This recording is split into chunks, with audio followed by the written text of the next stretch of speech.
când or plânge în cer poeții pentru neamul românesc.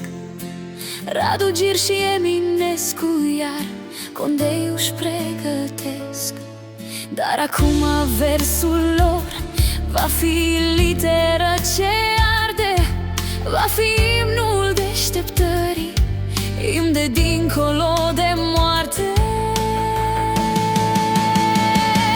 Și în fiecare slovă care picură înspre noi e o lacrimă desprinsă dintr-o geană de eroi.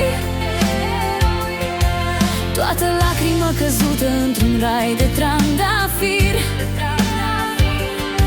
e tot sângele ce-a curs sub o zeghe de martir.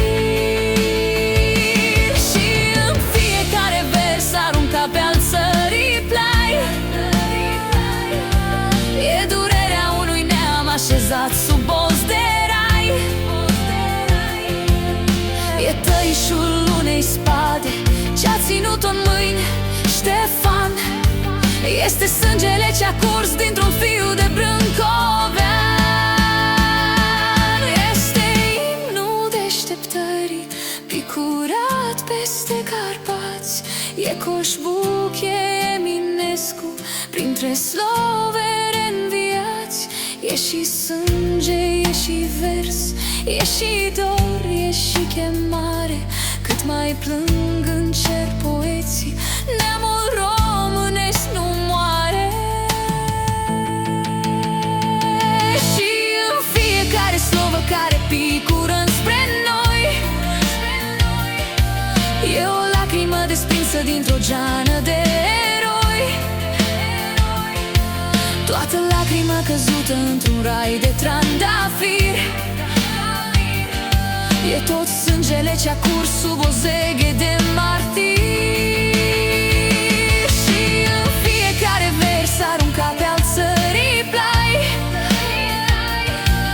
e durerea unui neam așezat sub boz de rai. E tăișul unei spade ce-a ținut-o în mâini Ștefan, este sângele ce-a curs dintr-un fiu de brâncovean. Este imnul deșteptării picurat peste Carpați, este Iorga, este Goga printre slovere înviați. E și sânge, e și vers, e și dor, e și chemare, cât mai plâng în cer poeții, neamul